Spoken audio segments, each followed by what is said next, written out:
60 ans de mariage? Oui. Donnez-vous des cours, vous?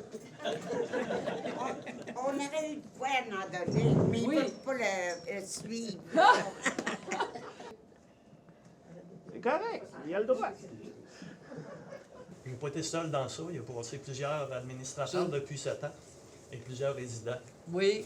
Puis je pense que c'était requis dans la municipalité. Puis les 23 dernières années, Oui. ça fait 23 ans que c'est ouvert, puis ça le prouve parce que les gens sont heureux.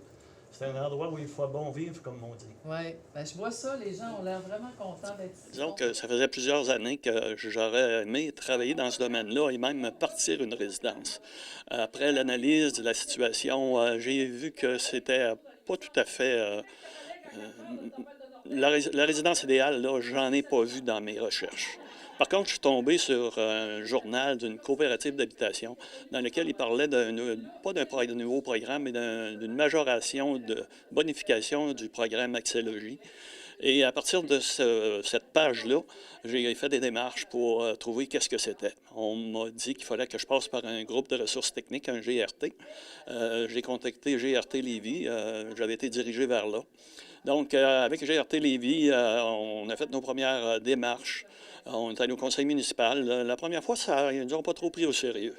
Fait que dans ce temps-là, ben, on a continué. Le monsieur du GRT m'a dit, ben, c'est pas grave, on va continuer. On va former un conseil d'administration. C'est à ce moment-là que j'ai recruté des gens de la municipalité, des gens qui ont d'influence, puis des gens qui ça peut intéresser. D'abord, les gens de la FADOC. J'ai recruté Mme Suzanne Giroux, qui était présidente de la FADOC, et la secrétaire de la FADOC, qui était Mme Bouchard, à ce moment-là.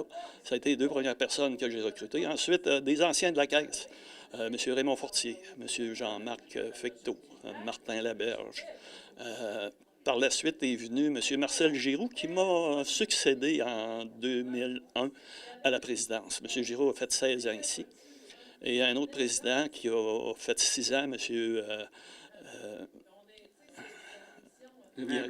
Gariepi. Et on a un autre nouveau M. Gariepi qui a pris la relève cette année. Donc, moi, disons que la présidence, je laissais ça à d'autres. J'ai travaillé aussi, surtout au niveau du communautaire. On a besoin de se divertir dans une résidence et c'est là-dessus que j'ai travaillé la majorité du temps. Par contre, cette année, avec le changement au conseil d'administration et des bénévoles, il n'y avait plus de gens pour s'occuper du bâtiment. Donc, j'ai décidé, ou j'ai offert au conseil d'administration de m'occuper du bâtiment. Donc, depuis le mois de novembre dernier, je travaille. J'essaie d'apprivoiser le document parce qu'il y a beaucoup de choses à connaître dans ce bâtiment-là. Et ce bâtiment-là a été inauguré à quelle période de l'année?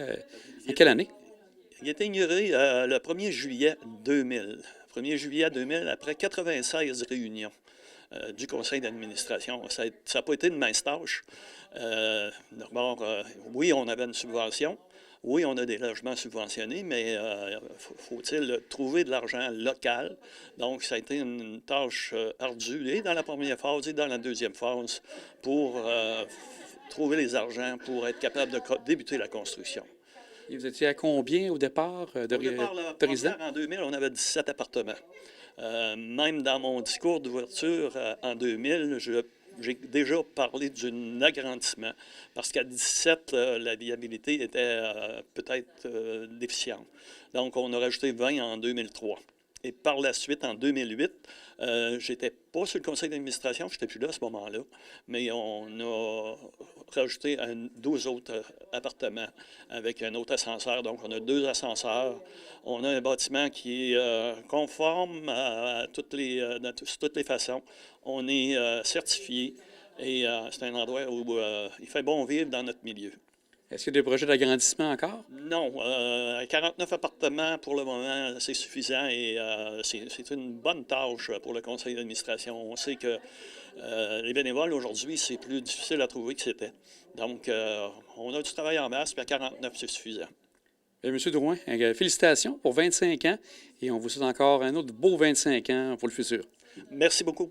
La vie se passe, le temps s'étend, l'amour dépasse tous nos printemps, à marée basse, comme au montant, nos Madame Desbiens, la session à Ottawa vient d'être lancée.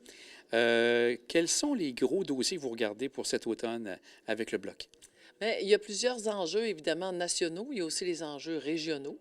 Dans les enjeux nationaux, on est encore sur l'inquiétude par rapport au transfert en santé. Le gouvernement ne semble pas très fervent à l'idée d'augmenter les transferts en santé, alors que c'est demandé non seulement par le Québec, mais par les provinces également. Donc, on va être là-dessus. On va se faire encore écho de l'Assemblée nationale parce qu'on est ici justement à la Villa des Mésanges et c'est un centre pour personnes âgées magnifique. Et voilà, on a besoin de soutenir ces gens-là. Ça fait des années qu'ils n'ont pas été ajustés. Bon, ils ont eu des miettes dernièrement, là, mais c'est rien comparativement à l'inflation et à tout ce qu'on... Donc, ce qu'on veut, c'est vraiment redonner aux gens qui ont construit ce territoire-là, ce pays-là, qui est le Québec et le Canada. Alors, les autres dossiers, ça touche évidemment toujours encore et toujours l'immigration. On voudrait rapatrier les pouvoirs d'immigration au Québec parce que ça ne fonctionne pas à Ottawa. On en a eu plusieurs démonstrations. Il y a également le trou noir, plus peut-être pour le côté est de mon comté, les gens qui travaillent, qui occupent des emplois touristiques. Alors, avec l'assurance-emploi, donc la réforme de l'assurance-emploi est plus que nécessaire. On est au lendemain là, des mesures de pandémie. Alors, on revient comme à la case départ, mais avec le contexte que la pandémie a aggravé, en fait, la situation. Ce qui fait en sorte que ça crie plus fort que ça criait encore. Il faut absolument remédier ça. Il faut, en fait, une assurance-emploi qui est résiliente, qui s'adapte à différentes régions, différents types de travail également. Donc, c'est des choses qui sont très rigides en ce moment à l'assurance-emploi. On veut assouplir ça. Est-ce qu'au niveau à ce moment-là, est-ce qu'il y a des éléments que vous avez apportés que vous sentez qu'il pourrait avoir des assouplissements? Mais on fait de la représentation constante. Il y a ma collègue Louise Chabot qui est sur le comité parlementaire en question. Donc, c'est sûr qu'elle elle a interpellé la ministre cette semaine constamment à la période de questions. Donc, quand on est rendu à poser 3, 4, 5 questions à propos de l'assurance-emploi, c'est parce que le gouvernement va sentir qu'on va mettre de la pression. Donc ça, en général, ça a un impact. On verra bien ce que ça donne, mais évidemment, on est là pour porter les besoins plus spécifiques du Québec. Donc, c'est ce qu'on va faire, ce qu'on va continuer de faire avec beaucoup d'acharnement. Je pense que les gens nous connaissent pour notre capacité de produire des résultats, d'offrir au gouvernement des bonnes idées, des bonnes propositions. Je pense qu'à quelques reprises, le gouvernement l'a reconnu, et nos adversaires également, de l'autre côté.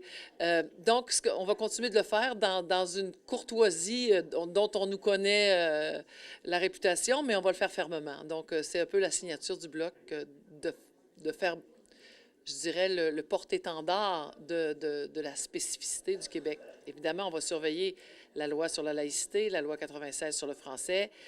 Si ces choses-là sont contestées au fédéral, ça va brasser.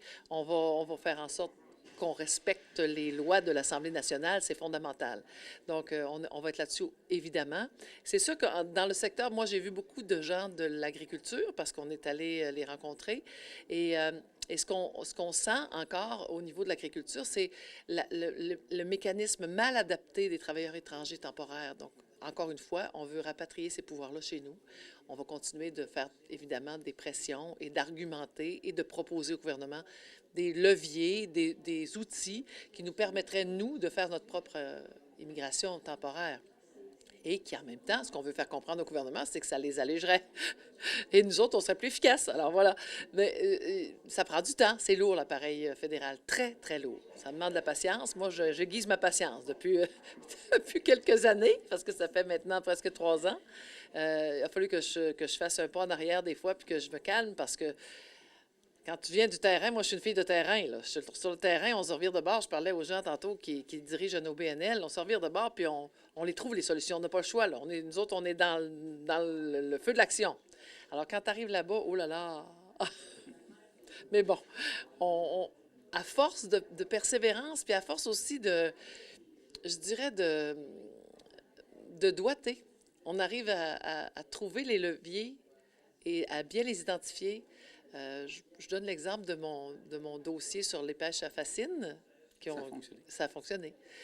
Donc, il faut le faire avec de l'ouverture, avec de la bonne foi et avoir détecté les outils qui sont à notre portée. Même chose pour le programme Horizon. On parlait du programme Horizon tantôt. C'est ouvert jusqu'au 1er novembre. On invite les gens, bien sûr, les organismes communautaires et les regroupements des OBNL à faire des demandes parce que ces sous-là sont déposés dans le programme et si on ne les utilise pas, d'autres vont le faire. Alors, j'invite les gens à le faire. On a déjà mobilisé, informé tous les organismes du comté et on a ici des résultats concrets. Les gens ici ont eu 12 000 $ cette année pour un terrain de pétanque. L'année d'avant, ils sont achetés une immense télévision avec un écran. Donc, on améliore, on bonifie la qualité de vie des gens de chez nous. Ça, pour moi, c'était fondamental. C'est un engagement que j'ai pris dès le début de mon mandat de défricher les programmes qui sont à notre portée et davantage les faire circuler dans le milieu. Et je pense qu'on y est arrivé avec le programme Horizon. On en est très content. Donc, ça continue.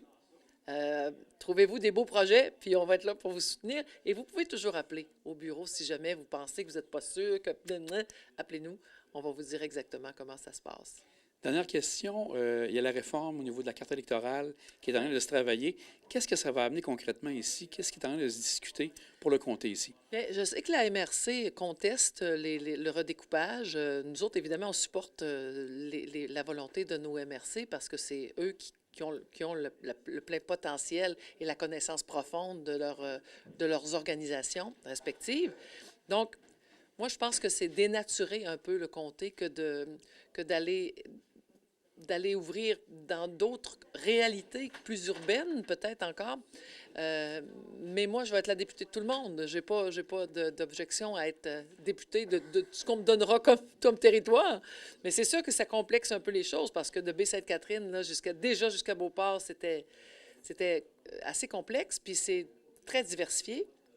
Là, si on s'étend encore plus vers Sainte-Brigitte et tout, ça va encore ajouter un peu plus de matériel. Mais bon, j'ai aucune inquiétude que je serais capable d'y arriver. Mais je pense que je m'accorde assez avec les MRC qu'on ne doit pas, au prix de conformité, on ne doit pas dénaturer l'essence même d'une région, d'un comté. Je pense que la Côte-de-Beaupré, l'île d'Orléans, vit bien avec Charlevoix. Les enjeux se recoupent. Il y a de l'agriculture partout. Mais dès qu'on s'approche du centre-ville, les enjeux sont différents. Donc, c'est tout un exercice que de réussir à répondre à tous ces éléments-là. Je le ferai, le cas échéant, mais c'est pas ce que souhaitent les MRC. Donc, évidemment, je les supporte là-dedans. Madame, je vous remercie beaucoup, puis on vous souhaite une belle année merci. Ici à Ottawa. Merci beaucoup. Salutations à tout le monde. Je vous souhaite un bel automne. J'espère qu'on aura l'occasion de se reparler de d'autres sujets d'actualité parce qu'il y en a d'autres qui s'en viennent. Mais en attendant, je vous souhaite un bel automne. Profitez-en. Le temps est quand même beau. Alors, profitez-en pour respirer le bon air et puis vous gonfler de couleurs. Merci. À bientôt. Au revoir.